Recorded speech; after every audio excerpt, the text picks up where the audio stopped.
बिस्मिल्लाहिर्रहमानिर्रहीम। अस्सलाम वालेकुम नाज़रीन, आप यूट्यूब चैनल देख रहे हैं। मैं इमरान खान हूँ। अब तक की जो इन्फॉर्मेशन है मैं आपके साथ शेयर करता हूँ। ये सुबह का वक्त है जब आप ये वीलॉग देख रहे हैं। सूरत हाल इस वक्त ये है कि पंजाब में लाइटें बंद रहीं रात भर।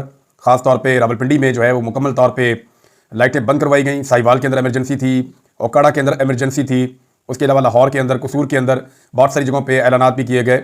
और जो बॉर्डर एरियाज़ हैं, गंडा सिंह का इलाका है या दीगर कुछ एरियाज़ हैं, यहाँ पे इवन सियालकोट के अंदर भी, गुजरावाला के अंदर भी एक वाक़या भी रिपोर्ट हुआ है। ये सारी चीज़ें मैं आपके सामने रखता हूँ। लेकिन ओवरऑल एक जंग के खौफ की फिजा है। पाकिस्तानी वैसे जंग से खौफज़दा तो नहीं होते, लेकिन ये ख़तरा तो मौजूद है जंग का। रावलपिंडी में जितनी भी रेजिडेंशियल सोसाइटियाँ हैं वहाँ पे लाइटें बहुत ज़्यादा होती हैं और वहाँ पे स्पेशली अहकामात जारी किए गए थे। बहुत सारे इलाकों में बिजली को बंद किया गया और ये भी कहा गया कि लोग खुद से भी अपनी बिजली बंद रखें। जो स्ट्रीट लाइट्स हैं वो भी बंद रखी गई, रोड्स के ऊपर जो लाइट्स हैं वो भी बंद रखी गई और लोगों को मसाजिद में ऐलान करके ये कहा गया कि आप अपने अपने घरों की लाइटें बंद रखें। जबकि अडियाला जेल के आसपास के इलाकों में भी लाइटें बंद रखी गई हैं। दो बड़ी इंपॉर्टेंट जगह हैं यहाँ रावलपिंडी में। जब आप रावलपिंडी की बात करते हैं तो वहाँ पे दो जगह हैं जो बहुत इंपॉर्टेंट हैं। एक तो GHQ है और दूसरी अडियाला जेल है। अडियाला जेल इसलिए इंपॉर्टेंट है कि पाकिस्तान का सबसे इंपॉर्टेंट आदमी उस जेल के अंदर बंद है। पाकिस्तान का सबसे बड़ा लीडर जिसके नाम के ऊपर लोग सबसे ज़्यादा वोट देते हैं, वो पाकिस्तान का सबसे ताकतवर और सबसे बड़ी आवाज़ है, वो इस वक्त अडियाला जेल में बंद है। जबकि GHQ इसलिए कि पाकिस्तान का दिफाई नुक्ता नज़र से वो एक इंपॉर्टेंट एरिया है और GHQ में भी जो है वो क्योंकि रावलपिंडी में है तो इस हवाले से उसकी हसासियत है। अब इंडिया के अंदर भी इसी किस्म की सूरत हाल थी। इंडिया में जो है वो अमृतसर के इलाके से रिपोर्ट हुआ कि पूरे अमृतसर में एक ब्लैकआउट था। अब ये वो एरिया है जहाँ पे सिख कम्युनिटी रहती है। इंडिया में जो सिख कम्युनिटी है वो वहाँ रहती है। खालिस्तान के हवाले से जो आवाज़ें उठती हैं वो मशरकी पंजाब से उठती हैं क्योंकि वहाँ पे सिख बरादरी की अक्सरियत है। सिखों का जो मजहबी मकामात हैं वो पाकिस्तान में है और सिख जो है वो अलग मुल्क बनाने के लिए अक्सर औकात जो है वो उनकी खालिस्तान के हवाले से आवाज़ें उठती हैं और वो कनाडा के अंदर भी मौजूद हैं, बरतानिया में भी मौजूद हैं, अमेरिका में भी मौजूद हैं, दुनिया के मुख्तलिफ ममालिक में, और इंडिया के अंदर भी उनकी तहरीक चलती रहती है। इस हवाले से वो वक्तन फ़वक्तन कभी रेफरेंडम करवाते हैं कि अलग मुल्क बनाया जाए, कभी कोई और चीज़ करते हैं। तो सिखों ने अपनी इकॉनमी भी बेहतर की है। लेकिन पाकिस्तान के हवाले से इंडिया ने ये क्लेम किया कि पाकिस्तान जो है वो अमृतसर पर अटैक कर सकता है। तो मेरा नहीं ख्याल कि पाकिस्तान ऐसे एरिया पर अटैक करेगा जहाँ पर सिख कम्यूनिटी रहती हो या सिविलियंस को वहाँ पर नुकसान पहुँचाया जाए। पाकिस्तान मिलिट्री इंस्टॉलेशंस पे हमला कर सकता है। उसकी वजह यह है कि भारतीय मिलिट्री ने पाकिस्तान के ऊपर अटैक किया है, तो जवाब भी भारतीय मिलिट्री को मिलना चाहिए, ना कि वहाँ के सिविलियंस को जवाब मिलना चाहिए।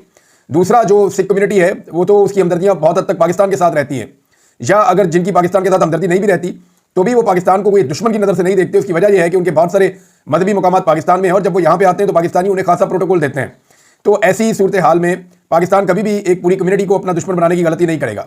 अब खतरा एक और पैदा हो गया है कि भारत कहीं पे इंडियन पंजाब में कोई दहशतगर्दी का हमला करवाकर पाकिस्तान के खाते डाल के फिर से एक फॉल्स फ्लैग ऑपरेशन ना बना ले और उसके बहाने फिर से पाकिस्तान पर चढ़ ना दौड़े।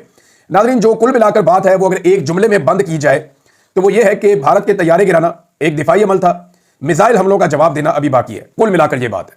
भारतीय फौज ने पाकिस्तान के अंदर घुसकर हमला करने की हिम्मत की है और पाकिस्तानियों को निशाना बनाया है। जो अब इंफॉर्मेशन आ रही है, DGISPR ने कंफर्म किया है 31 शहरी शहीद हो चुके हैं, जबकि 70 से जायद 71 की तादाद में बताया जा रहा है कि लोग जख्मी हैं, जिनमें कुछ लोग तो बहुत शदीद जख्मी हैं क्योंकि ये मिसाइल का अटैक था, कोई छोटा मोटा अटैक नहीं हुआ था।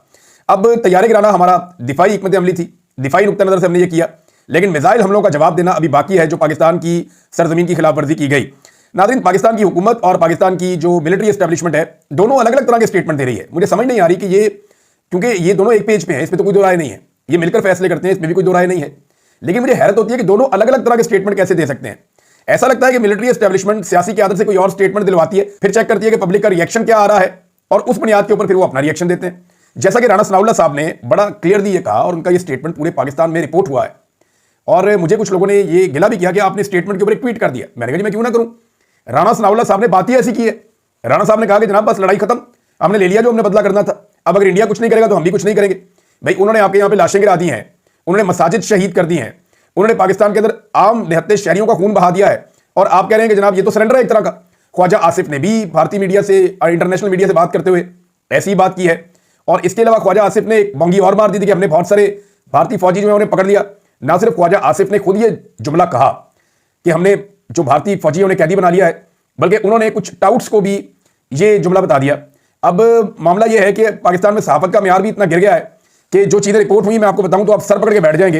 यानी ये सब कुछ पाकिस्तान के मीडिया में रिपोर्ट हुआ है कि सियालकोट से पाकिस्तान का बहुत बड़ा इलाका पाकिस्तान ने भारत का फतह कर लिया है। लाइन ऑफ कंट्रोल पे 120 से ज़्यादा चेक पोस्टें पाकिस्तान ने फतह कर ली हैं, जबकि वो उन्होंने ये भी कहा कि जब चाहे कश्मीर का बड़ा हिस्सा हम आज़ाद करवा सकते हैं। दर्जनों भारतीय फौजी जंगी कैदी बनाए जा चुके हैं। ये आप अंदाजा करें कि इस किस्म की खबरें जो है वो टाउट्स चला रहे थे, ये सारी बाउंस हुई हैं। और ये खबरें किसने दी है? ख्वाजा आसिफ ने दी हैं, क्योंकि कैदी बनाने की बात भी ख्वाजा आसिफ ने की थी, ये बहुत बड़ी तादाद में तैयारी गिराने की बात भी ख्वाजा आसिफ ने की थी। अब ख्वाजा आसिफ साहब को बिठाया गया इंटरनेशनल मीडिया पे और उनका एक इंटरव्यू हुआ CNN पे। अब ख्वाजा साहब जो है वो मुंह उठा के किसी भी इंटरनेशनल टीवी चैनल पे चले जाते हैं। मेरे ख्याल में मैंने पहले भी कहा था कि इन्होंने मुंह से चिक्कू चाड़ो, ख्वाजा साहब का मुंह बंद करें, वरना ख्वाजा साहब तबाही फेर देंगे पाकिस्तान की फॉरेन पॉलिसी की, पाकिस्तान के नुक्ता नजर की। एक इंडिया का वजीर दिफा है, इंतहाई जीरक और समझदार आदमी है, कोई आप उसके मुंह से गैर जरूरी बात नहीं सुनते। एक हमारा वजीर दिफा है, इसका मुंह बंद नहीं होता, कभी एक धमकी, कभी एक चीज, कभी एटमी धमकी, कभी ये कभी वो। पाकिस्तान भाई एक जिम्मेदार रियासत है, एक ऐसे गैर जिम्मेदार और लाउबाली शख्स को उठाकर पाकिस्तान का वजीर दिफा बना दिया है, जिसे इस वक्त यह अंदाजा नहीं कि जंगी माहौल में क्या कहना है और क्या नहीं कहना। अब इंटरनेशनल मीडिया ने उससे जब पूछा ख्वाजा आसिफ से कि ख्वाजा साहब बताइए कि आपने ये क्लेम किया कि आपने 5 तैयारे भारत के मार गिराए, अब बताएं आपने कहां से मार गिराए और आपके पास क्या सबूत है? तो ख्वाजा साहब कहते हैं जनाब सोशल मीडिया पे मैंने देखा, यानी पाकिस्तान का और भारत का सोशल मीडिया जो है वो, क्योंकि ये खबरें दे रहा था तो इसलिए मैंने भी दे दी। ये आपका डिफेंस मिनिस्टर कह रहा है। आप अंदाजा करें इस आदमी के इंटेलेक्ट लेवल का कि आपका वजीर दिफा ये कह रहा है CNN के ऊपर बैठ के, जो दुनिया का टॉप का न्यूज चैनल है, कि जनाब मुझे सोशल मीडिया से पता चला कि कोई इंडियन तैयारे गिरे हैं। मुझे क्या पता कैसे गिरे, यानी कुछ शवाहिद नहीं दे रहा, कोई सबूत नहीं दे रहा। भाई आप इसके 100 जवाब और दे सकते थे।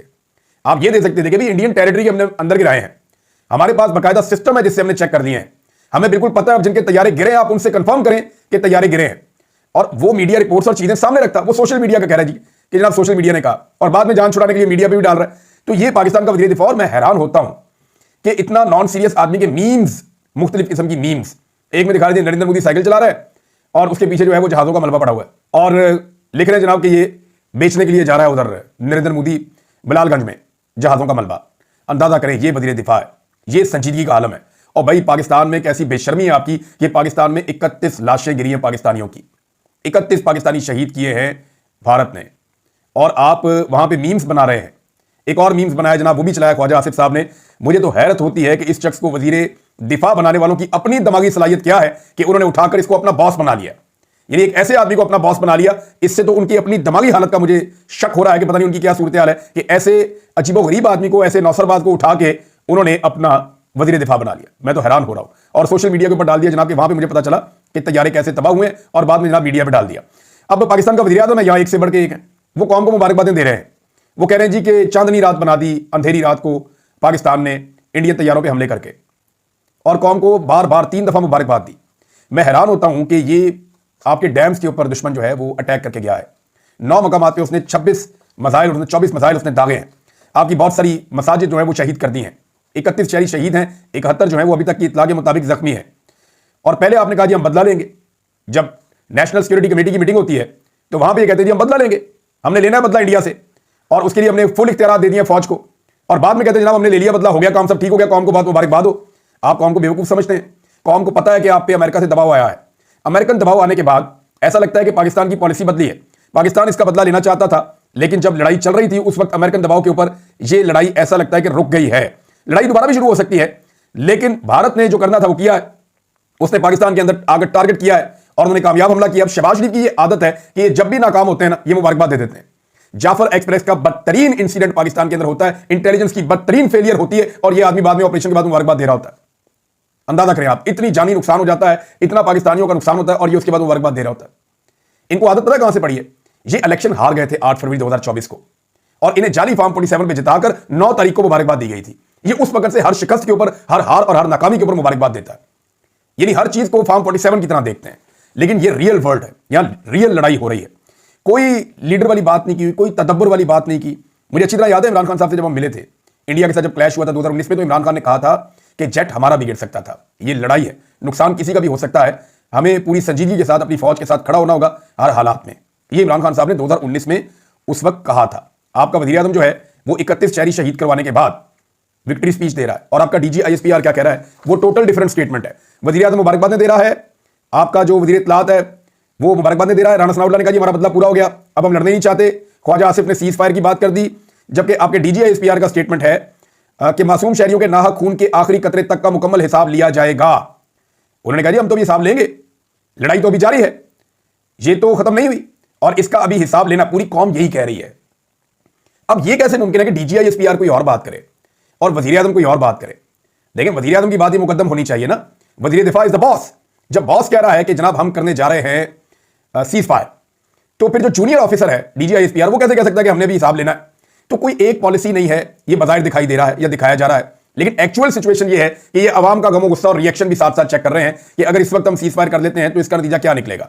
यानी ये तो वही सिचुएशन होगी ना कि भारत आया, उसने अपनी मनमानी की और आपने अपने दिफा में उनके 2-3 तैयारे गिरा दी। अब 3 तैयारे कंफर्म किए भारत के मीडिया ने भी, और जो सबसे बड़ी खबर है वो बड़ी खबर ये है कि फ्रांस के एक इंटेलिजेंस ऑफिशियल ने अपना नाम ना बताने की शर्त के ऊपर CNN को यह रिपोर्ट कर दिया है, अमेरिकन मीडिया को, कि जनाब हमारा एक रफाल तैयारा या एक राफेल तैयारा पाकिस्तान ने मार गिराया।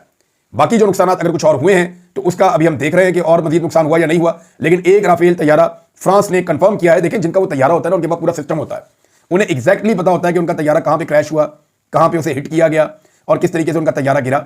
उनके पास उसका पूरा मैकेनिज्म और रिकॉर्ड मौजूद रहता है। तो अब जो फ्रांस है उसने ये कंफर्म कर दिया है कि एक तैयारा कम से कम राफेल पाकिस्तान ने गिराया है। भारत के लिए बड़ी शर्मिंदगी की बात है। अब इस सिचुएशन से निकलना कैसे है? जो लेटेस्ट इत्तला आई रात गए वो ये आई कि कुछ मिसाइल दागे गए हैं भारत की तरफ से गुजरावाला पे, और उनमें से 3 मिसाइल मिस फायर हुए हैं, वो नहीं लग सके या उन्हें नाकाम बनाया गया है, और एक मिसाइल जो है उसमें धमाका हुआ है। गुजरावाला के शहरी ये कह रहे थे कि 2 धमाकों की हमने आवाज सुनी है। अब ये सिचुएशन है। मैं नाज़रीन कुछ सहाफियों का और इसहाक डार साहब का, इन लोगों का मैं हैरान होता हूं। वज़ीर-ए-आज़म ने भी कहा कि हमने तहम्मुल का मुजाहरा ना किया होता तो हम बहुत नुकसान कर देते। हमें तो 10 बजे से पता था कि यह अटैक होने जा रहा है पाकिस्तान के ऊपर। तो मामला यह है कि अगर आपको 10 बजे से पता था कि यह अटैक होने जा रहा है तो अटैक होने से पहले रोकना था ना भाई। अगर आपको यह पहले से पता था कि अटैक भारत करने आ रहा है तो ये 31 लोगों की शहादतों के लिए फिर भारत तो नहीं, फिर तो आप रिस्पॉन्सिबल हुए। जिनको पता था कि सामने से दुश्मन आ रहा है वो आज मारेगा। 10 बजे आपने क्लेम किया कि आपको पता था, अब आप कौम के मुजरिम हैं। आपको जवाब देना पड़ेगा कि आप रोक क्यों नहीं पाए। आपको रोकना चाहिए था। यह कैसे हो सकता है कि आपको पहले से पता हो और उनके जहाज उड़े भी, वो आए भी, और उसके बाद वो दूर से मारे भी मिसाइल, और वो आगे अपने टारगेट को हिट भी कर दें और बाद में वो अनाउंसमेंट भी कर दें। तो आपको अपने एयर डिफेंस सिस्टम को एक्टिवेट करके इन मिसाइलों को तबाह करना चाहिए था, या इन तैयारों को मिसाइल छोड़ने से पहले तबाह करना चाहिए था, ताकि पाकिस्तान का नुकसान ना होता। यह तो एक तरह का एतराफ़ जुर्म है जो पाकिस्तान का वज़ीर-ए-आज़म और पाकिस्तान का जो नायब वज़ीर-ए-आज़म है इसहाक डार, ये दोनों जो कर रहे हैं, ये एक तरह का एतराफ़ जुर्म है। और कहते हैं जी हमने कहा था तहम्मुल का मुजाहरा करे फौज, वरना हम 5 की जगह 15 तैयारी गिरा देते। तो भाई गिरा देते, आपके पुप्पी के पुत्र थे वो, आपको गिरा देने चाहिए थे। जो आप पे अटैक कर रहा है आप उसको नहीं मारेंगे तो और क्या करेंगे? आपको डी चौक में पाकिस्तानियों में तो तरस नहीं आया? वहां पे तो आपने नहीं कहा कि तहम्मुल का मुजाहरा करें। 9 मई के बाद बहुत सारे और लोग भी आजकल तहम्मुल का मुजाहरा करने की बात कर रहे हैं। जब कोर कमांडर हाउस के ऊपर एक अटैक हो गया था और वहां पे एक मामूली आग लग के थोड़ी तोड़फोड़ हो गई थी, तो उसको एक सानिया बना दिया गया। वहां पे लोगों के विजिट करवाए गए, यूनिवर्सिटीज आ रही है, कॉलेजेस आ रहे हैं, फनकार जा रहे हैं, लोग वहां पे रोते थे, बिलक बिलक के रोते थे, अपनी वीडियोस बनाते थे, मुंह से झाग निकलती थी एंकर्स के, बहुत गुस्से में रहते थे। कई दानिश्वर ऐसे थे जो तत्ते तवे में बैठे हुए थे, उछल उछल के पाकिस्तान तहरीक इंसाफ के लत्ते लेते थे। आज वो सारे जो है वो तहम्मुल का दर्स दे रहे हैं। क्यों? सामने वाले के पास बंदूक है इसलिए। भाई आज सामने वाले के साथ आपका मुकाबला है और बराबर का टक्कर का मुकाबला है, तो यहां पे पूरा मुकाबला करना चाहिए। जो गुस्सा पाकिस्तान तहरीक इंसाफ के खिलाफ दिखाया गया है उसका कुछ हिस्सा जो है वो इंडिया के खिलाफ जरूर दिखाया जाना चाहिए।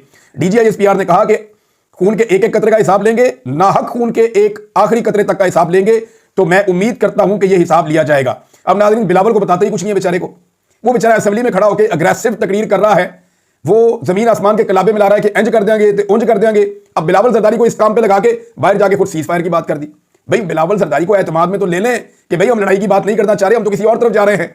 बिलावल कोई और बात कर रहा है, DGISPR कोई और बात कर रहा है, वज़ीर-ए-आज़म कोई और बात कर रहा है, वज़ीर दिफा कोई और बात कर रहा है, आपके राणा सनाउल्लाह साहब कुछ और कह रहे हैं। हर बंदे ने अपनी एक अलग राग लाप रहा है, एक अलग लाइन पकड़ी हुई है, सारे अपनी अपनी लाइन के ऊपर चल रहे हैं। पाकिस्तान को कंफ्यूज करके इन्होंने रख दिया है इस सूरत हाल में जब सारे पाकिस्तान को यकजा होकर काम करना चाहिए।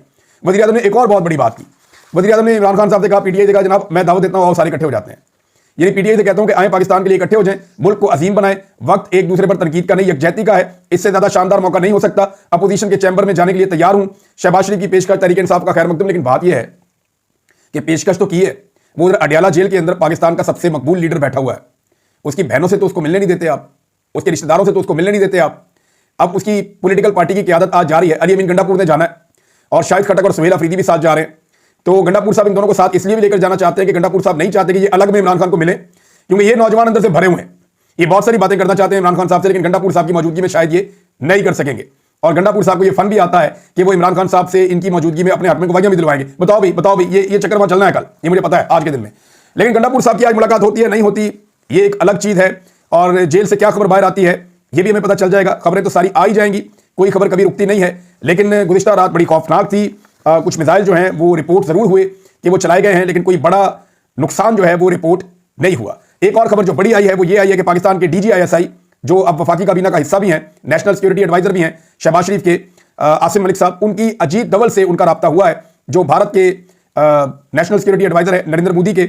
और इनके दरमियान में बातचीत क्या हुई है इसके बारे में अभी नहीं पता, लेकिन बातचीत हुई है।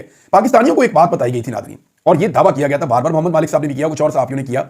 मिलिट्री एस्टेब्लिशमेंट ने राब्ते कर करके सहाफियों को कहा था कि हमने 8 हदफ इंडिया के लॉक किए हुए हैं, अगर इंडिया ने पाकिस्तान के ऊपर कोई मिसाइल दागा तो हम सोचे समझे बगैर उन 8 अहदाफ को निशाना बनाएंगे, जिनमें से कुछ डैम्स भी हैं। अभी तक हम इंतजार कर रहे हैं, पाकिस्तान ने इस किस्म की कोई कार्रवाई नहीं की। इस तरह की कार्रवाई से पाकिस्तान को किसने रोका?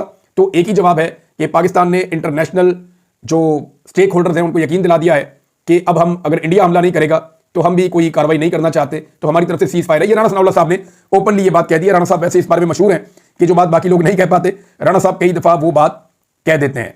अब मामला यह है कि इस तरह तो भारत को आदत पड़ जाएगी, वो हर चौथे दिन कोई ना कोई फॉल्स फ्लैग ऑपरेशन किया करेगा और उसके बाद पाकिस्तान के ऊपर मिसाइल फेंक दिया करेगा, चंद दर्जन मिसाइल और फेंक देगा, फिर और फेंक देगा, और आहिस्ता आहिस्ता उसको वैसे ही आदत हो जाएगी जैसे पाकिस्तान में ड्रोन हमले एक दौर में अमेरिका किया करता था।